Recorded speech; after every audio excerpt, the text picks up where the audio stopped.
Ul nga basahon, sakit sa ulo ug uban pa nga makaapekto sa atong kahimsog nga ang hinungdan depekto sa atong mga mata. Alang sa kumpleto nga primary eye care, contact lenses, fashion eyewear, computer eyeglasses, sunglasses, accessories ug uban pa, adto kita sa AG Buñuel Optical Clinic. Ang AG Buñuel Optical Clinic nagpahinumdum kanato nga ang kahimsog sa atong mga mata usa ka prioridad nga angay ipa-check up kausa matag tuig aron pagsiguro nga luwas kita sa piligrong mga sakit. Pinaagi sa lisensyado og qualified optometrists nga maoy mo prescribe sa eksaktong kagamitan o kung primary eye care ang paghisgutan. Duaw lang silang buhatan sa 3636 sa Nicolas Street, Surigao City ug adunay ilang extension office sa Aurelianida Street, Cantilan, Surigao del Sur. Ayaw kalimti higala, AG Buñuel Optical Clinic. Ang AG Buñuel Optical Clinic doon na branch dito sa lungsod sa Dapa sa may Lupis Haina Street, Poblasyon Dapa, Surigao del Norte. Ang AG Buñuel Optical Clinic dinhi sa syudad ng Surigao. No transfer na sa bagong location sa Nicolas Street, Ragyahapon, tapad sa Garcia Hotel at Bang sa Unicity.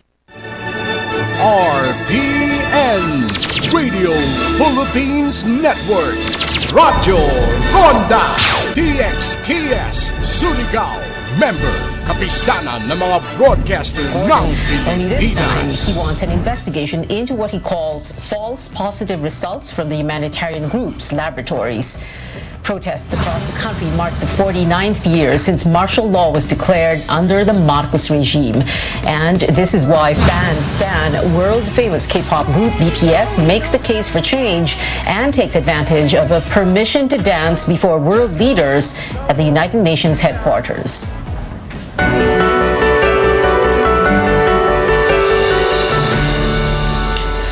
President Duterte claims testing laboratories at the Philippine Red Cross have released false positive COVID-19 results, although he cannot present sufficient evidence.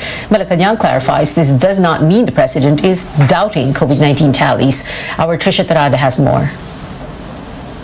President Duterte wants the Health Department to investigate the alleged false positive COVID-19 test results at the Philippine Red Cross, as he once again criticized the organization's chairman, Senator Richard Gordon. Duterte cited 44 cases of false positives among hospital personnel. He said the results turned out negative after confirmatory tests with another lab. But when asked for the president's source, Malacanang could not categorically say where he got his information. I think isang grupo rin ang nagpa-test niyan at sabay-sabay sila nagpa-test at yan nga po naging resulta. The chief executive also claimed 187 out of 213 personnel of the Presidential Security Group received inaccurate results. The same goes for 13 individuals from the Finance Department, but so far, no formal complaint has been made known to the public. While the President acknowledged that RT-PCR tests are not 100% accurate, he cited a Harvard article that said most false positives could be due to lab contamination or other problems on how the tests were performed. He then questioned the accuracy of COVID-19 figures. Are your testing facilities and equipment really as good as you say they are? You could be putting more people at risk. You could be falsely adding to the total positive cases per day of this country. How sure are we now in our figures, in the veracity and truthfulness of the test combined? Marami man rin nagpunta dyan sa Red Cross. How do you backtrack? If it is impossible, what do you intend to do? Malacanang later clarified the president isn't questioning the accuracy of the COVID-19 data, even if he said it himself. Kaya nga pinapaimbestigahan natin para we will make sure that the tests are in fact accurate. Now we know they're not perfect, but we are taking steps to make them more accurate. The palace said the RITM will now have to at least randomly check the accuracy of tests of other labs. The PRC on September 4 said it had conducted over 4 million tests, adding it covered the bulk of the testing at the height of the pandemic to, quote, pick up the slack for the government, unquote. The president also questioned Gordon if he inserted pork barrel amounting to 88 million pesos into the PRC, but Duterte did not provide proof or his source for this information. Ngayon, the money is lost forever. It cannot be accounted for. If this is true, kung totoo itong pinarking mo talaga, Ang nagsasabi lang niyan mga taga Red Cross. Duterte also accused Gordon and the PRC of not submitting annual reports, which he said is an omission punishable under anti-graft laws. Trisha Terada, CNN, Philippines. Despite the president's threats to stop government transactions with the Red Cross, Malacanang could not say when this will actually take place.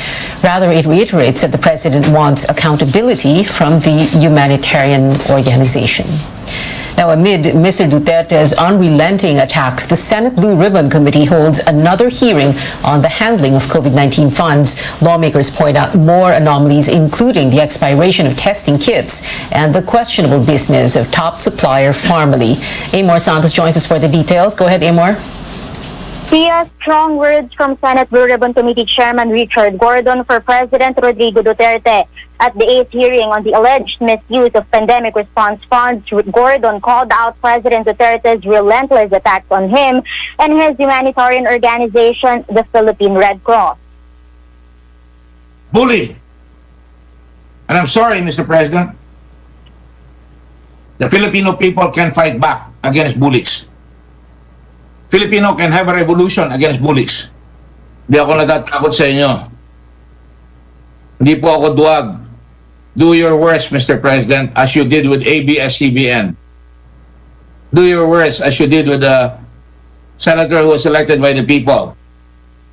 Gordon says Red Cross is ready to face the investigation ordered by the chief executive over alleged false positive COVID-19 tests.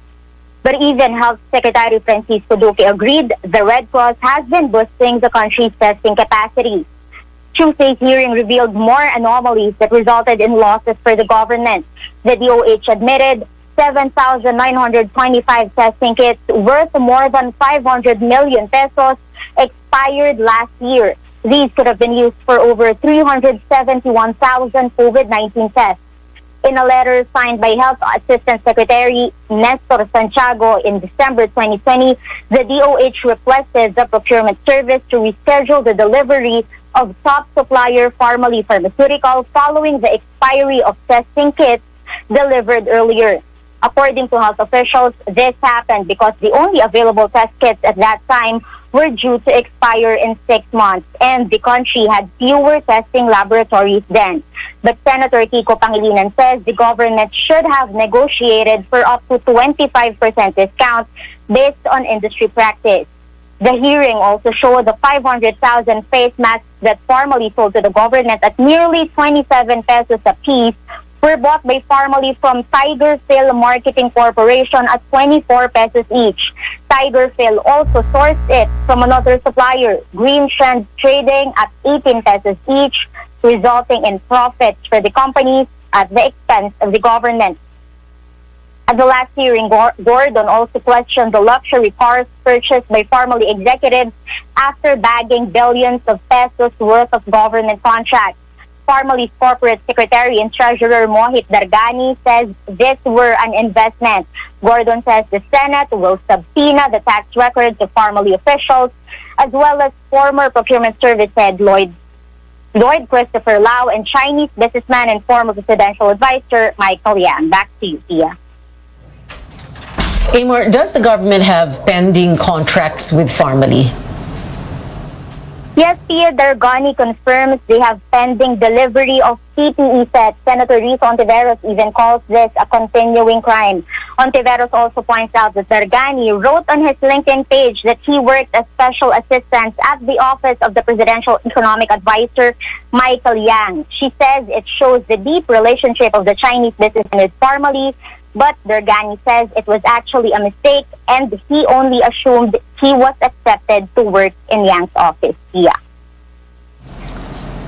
Amor Santos there reporting. Now, no warrant of arrest has been served or issued for Yang. He joined the virtual hearing from Davao City, but he was not asked any questions by the senators after the roll call. There was also a warrant of arrest for Pharmaly Director Lincoln Ong for allegedly lying in previous hearings. He is now detained at the Senate. He was earlier placed under house arrest because he was positive for COVID-19. Now, There are more than 16,300 additional COVID-19 cases today. Some doctors and data experts say the country is in the longest fourth wave of COVID-19 infections as it saw record-breaking numbers in the past weeks. Carlin Bonkin reports. While more people are outside under the new alert level system, infectious diseases specialist Dr. Ronjin Solante says situations in most hospitals haven't changed. He says this is by far the longest wave of infections. More people aged 50 and younger are in severe or critical condition. More people needed emergency care. A never-ending job for health workers. Solante adds, many vaccinated doctors and nurses are still getting the virus due to the highly transmissible Delta variant. Since the 3rd to 4th week of July, most of our ICUs, especially here in our hospital, San Lazaro Hospital, are already full. And until now, it's still full. While no health agency has a universal definition of a wave, it's usually used to describe the peaks and valleys of reported infections. Octa Research Group's analysis of government's data shows a fourth wave.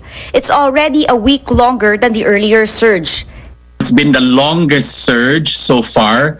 I think Doc Edsel will agree we are seeing a downturn as we move into the granular lockdown mode, that we do not reverse the gains we have made in the last few weeks. UP COVID-19 pandemic response spokesperson Professor Jomar Rabahante says, compared to the first and second waves last year, COVID infections did not go down as much after the third wave in March and April, before increasing again by end of July. Aside from Delta, Rabahante sees another factor. The recent enhanced community quarantine was not as strict as last year, but it has somehow helped control the transmission. I think also sa implementation nun. Kasi dito sa kung saan ako nakatira sa Laguna, even kahit ECQ that time, pwedeng lumabas yung mga tao. Kung walang ECQ that time, baka mas mabilis yung increase. Mas exponential siya. Pero in terms of inhibiting na bababa like this, hindi eh. But a DOH technical advisor says whether or not there's a fourth wave, what matters more, deaths are not increasing as much as the cases. More than double yung cases, pero almost kapantay yung number of deaths compared to April. Even though expected natin na mas deadly nga yung Delta, hindi yun nangyari. And the only thing that's contributing to that, pagbabakuna natin ng maraming tao. In fact, over 4,800 people died in August alone, the highest number of lives lost to the virus since the pandemic began. Caroline Bongkin, CNN Philippines. A teachers group raises concerns over the pilot run of face-to-face classes. The Education Department has yet to issue a list of participating schools, but the gig says it is one of the areas approved by the agency. Now, are stakeholders ready? AC Nichols reports. After a year and a half of distance learning, a number of students may soon go back to their physical classrooms. President Duterte has approved a pilot run for in-person classes in low-risk areas for COVID-19. Junessa Ruedas welcomes the move. Despite risks, she believes her third-grade son can get better education in the classroom than through a screen at home. He goes to a public school in Taguig City, one of the areas supposedly approved for in-person classes. Hindi lang yung basta nasa monitor lagi, nasa computer, kasi yung bata, hindi siya ganun ka-focus. The Education Department said the pilot run will cover kindergarten to grade 3 and senior high school students. Classes will also be limited to 3 to 4 hours. As a senior high school student from Taguig, Maria Consumo will be among those going back to their classrooms. But she says she doesn't want to take the risk. She adds physical distancing cannot be guaranteed, even with a smaller class size. Di ba po bawal po mag-dine-in kapag hindi vaccinated? Pero bakit po sila pumapayag na mag-face-to-face yung mga bata nang hindi mga vaccinated? Teachers have concerns as well. For one, only 40% of almost 1 million teaching and non-teaching personnel have been vaccinated. Napakahirap talaga yan. Just imagine, di ba? Every 2 weeks, nagpapalit tayo ng quarantine category. Diba? Every 2 weeks. Paano yan? Kung ngayon ay okay, tapos next week ay in 2 weeks ay hindi na naman. So bawal na namang lumabas yung mga bata. Advocacy groups including the United Nations Children's Fund or UNICEF have been pushing for the reopening of schools in the country, citing learning loss in a prolonged remote learning setup. Some health experts, however, question the preparedness for on-site learning in light of rising COVID-19 cases with a dominant Delta variant. Sa teachers pa lang tsaka sa mga employees, even if vaccinated sila at marami ding unvaccinated, pwede ka rin nagkaroon ng breakthrough infections. Ang ibig sabihin ng breakthrough infection, after vaccination, nagkakaroon ka pa rin ng tinatawag na COVID, lalo na Delta variant.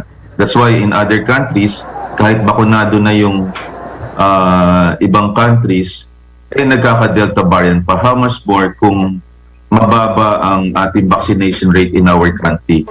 The Education Department has yet to announce the pilot run date. AC Nichols, CNN Philippines.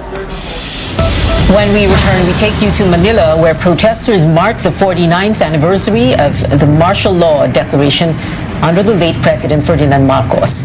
And President Duterte's advisor renews his call to loosen restrictions for vaccinated individuals. Details next here on CNN Philippines.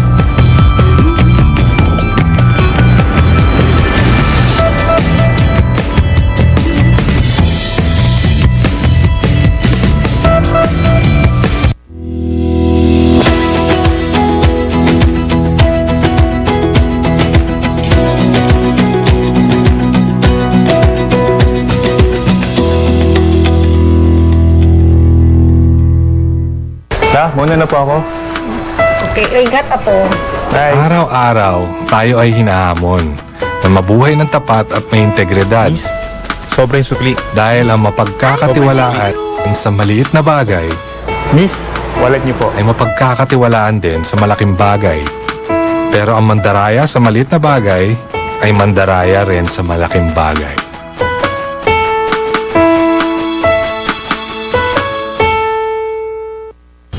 Nagsimula sa isang pangarap. Ako na po, ma'am. Ika'y tutulungang ibahin ang buhay na nakasanayan. Naka 24 months ka na sa pag-ibig. May panghulog na ako sa motor. Uy, bagong motor! Gagawa ng hakbang para mapaghandaan ng forever. Ingat ka, ha? At harapin ang bukas nang may maaasahan. Simulan mo na ang forever mo ngayon. Fund your forever with Pag-ibig Fund. Register today!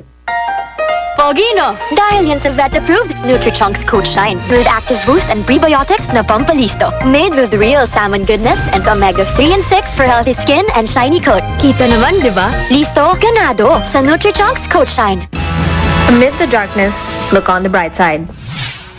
As the battle against COVID-19 continues, the fight for proper nutrition grows as more and more families lack access to healthy food. Knorr is no stranger to these health challenges. For over 2 decades, the food brand has championed proper nutrition for every Filipino and continued to do so, especially during these troubling times. Knorr has an important role to play in addressing the problem of malnutrition. Given our reach and our portfolio of nutritious and delicious products, we are in a position to make a real difference. Apart from educating moms and partnering with different organizations, Knorr has also remained true to its passion for good food by continually improving on their products to provide essential nutrients that will benefit the families that use them. From its Knorr Sinigang sa Sampalok Mix Original that now contains vitamin C, to the popular Knorr Broth Cubes that are now also a source of iron. Knorr's continuing innovation for positive nutrition is part of the Unilever Sustainable Living Plan. The company's mission is to provide a positive social impact in the markets where it operates. For more information, consumers can visit Knorr's website or follow Knorr Philippines on Facebook and YouTube. I'm Sam Tidwani, CNN Philippines.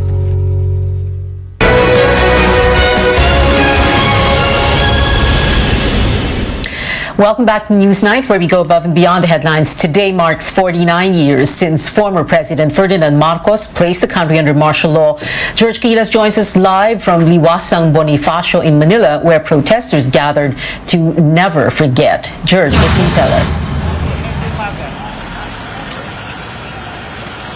Well, Pia, victims of martial law and their families, with the support of protesters, say that they will always be reminded of the pain, anguish, horror of human rights abuses during the Marcos regime, and they call out the lies, the disinformation, and attempts to cover up those abuses and massive corruption at the time as a blatant attempt to disrespect those who fought to regain democracy.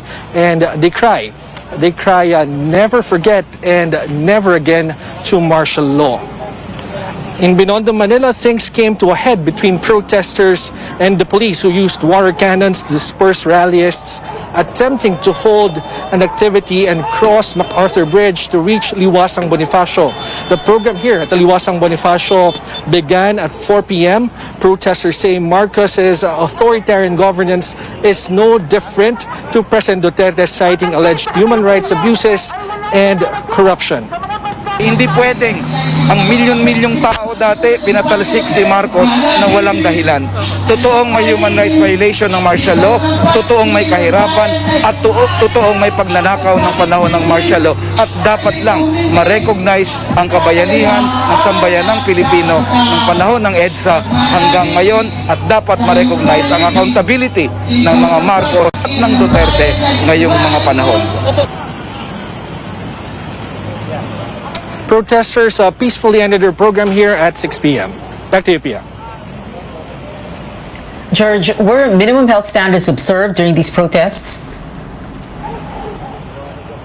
Oh, well, Pia, there was an issue of on physical distancing when the police tried to, when the police dispersed the protesters using water cannon. But here at Liwasang Bonifacio, there were actually policemen roaming around, reminding people to practice and observe the minimum health standards.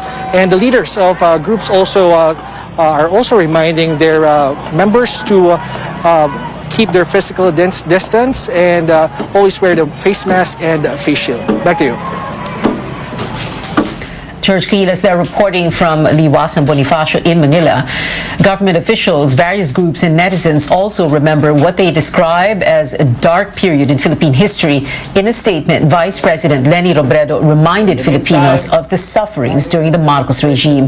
Robredo urged people to resist attempts to revise events under the former strongman, saying it is our duty to safeguard and push for what she called is the nation's true history. The rights group Karapatan wants Filipinos to go beyond remembering by preventing the return of the Marcoses and President Duterte to Malacanang. The group says Mr. Duterte is implementing a war against dissent like that of the late president. Protesters in Cebu City displayed the same sentiments. Groups decried the supposed atrocities under the current administration and expressed support for the International Criminal Court's probe into President Duterte's drug war. The hashtags Never Again and Never Forget also trending online with mixed reactions from netizens. On Facebook, some described Marcos as the best president for his accomplishments and claimed the country flourished during his term. But these Twitter users reject that mindset as callous, noting that thousands died and billions of pesos were stolen at that time. They add glorifying and denying the nightmares of martial law will only encourage another one.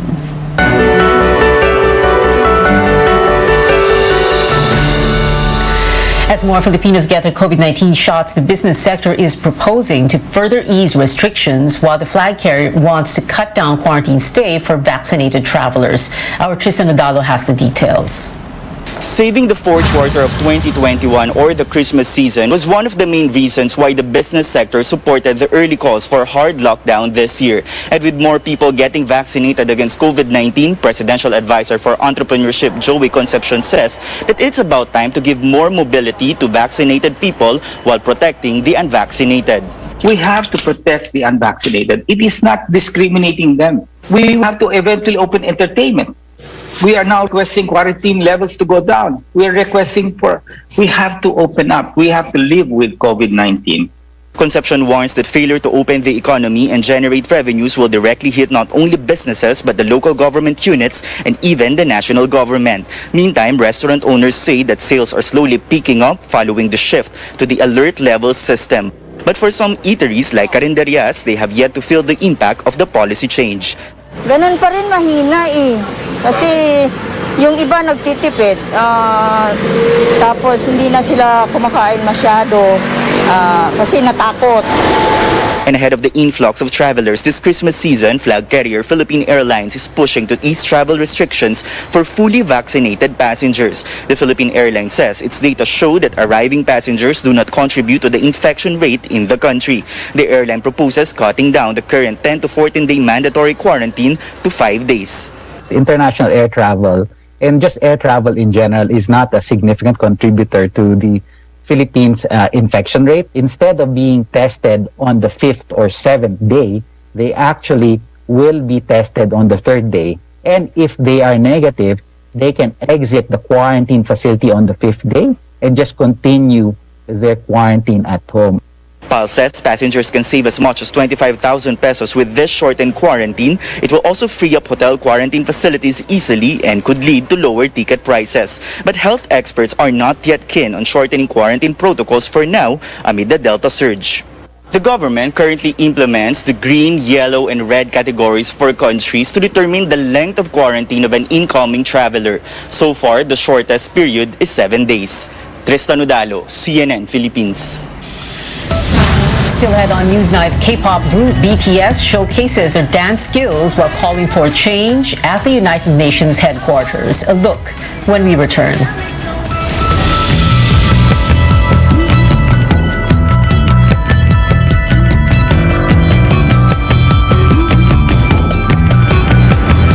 When the world was changing for photographic film, we helped change the world as a pioneer of the digital age. In healthcare, we're revolutionizing diagnostics by applying our AI technology. But why stop there? When we can focus our AI and IoT expertise on business innovation, helping tackle some of the toughest challenges in the workplace. When it comes to innovating for a healthier world and a more sustainable society, we'll never stop. Fujifilm, value from innovation.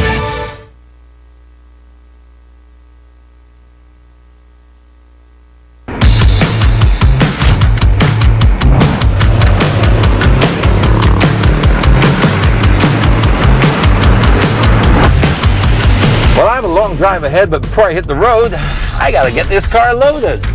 Good morning, Kuya. Full tank diesel max, please. Whew. When it comes to fuel efficiency and getting the most out of a full tank, you can trust a diesel engine.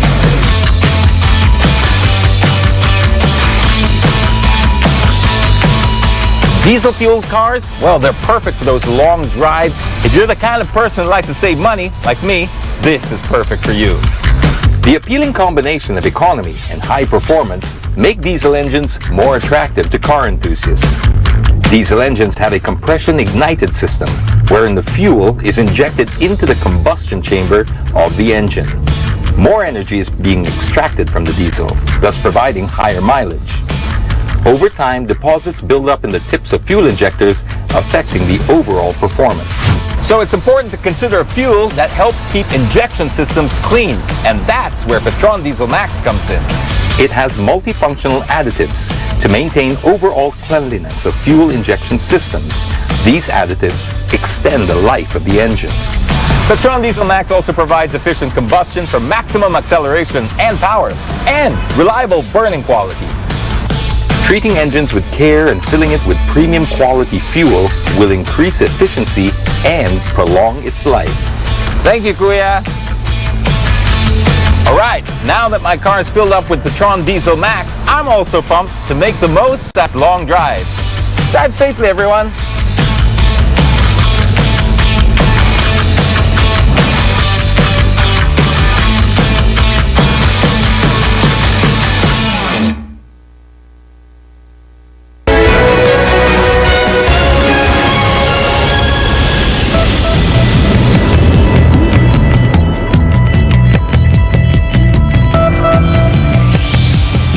You're watching Newsnight. I'm Pia Honteveros On the road, a sustainable project connecting Skyway 3 and Southeast Metro Manila Expressway will take off after getting official approval. The government greenlights San Miguel Corporation's proposed Pasig River Expressway after the supplemental toll operations agreement was signed today.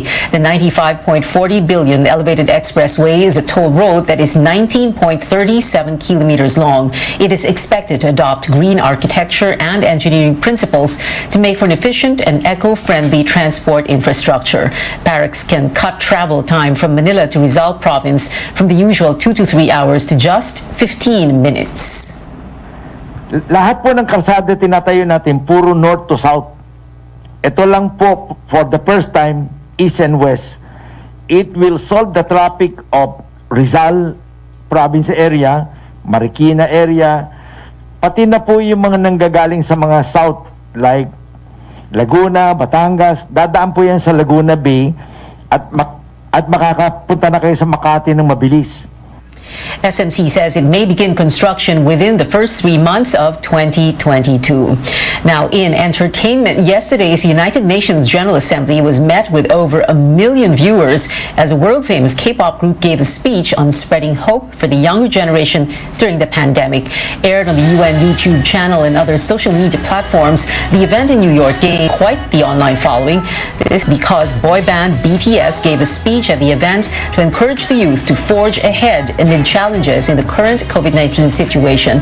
They also touched on the importance of vaccination, with the group announcing they got inoculated in order to appear on the UN stage. Part of their visit was a taped performance of their latest hit, Permission to Dance, where members sang at various points at the UN's headquarters.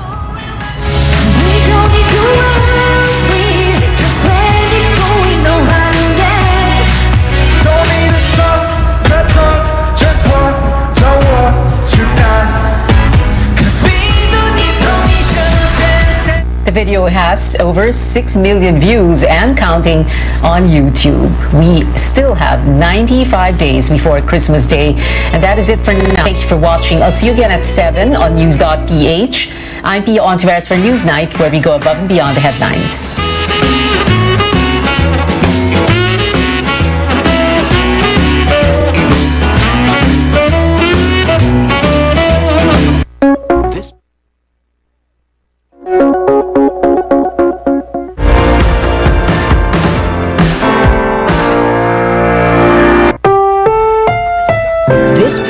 RPN Radio Philippines Network, Radyo Ronda DXKS Surigao, member kapisanan ng mga broadcaster ng Pilipinas.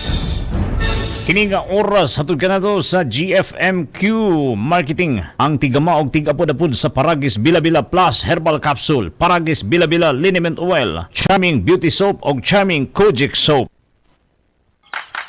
Oy, adunay siksing babae nga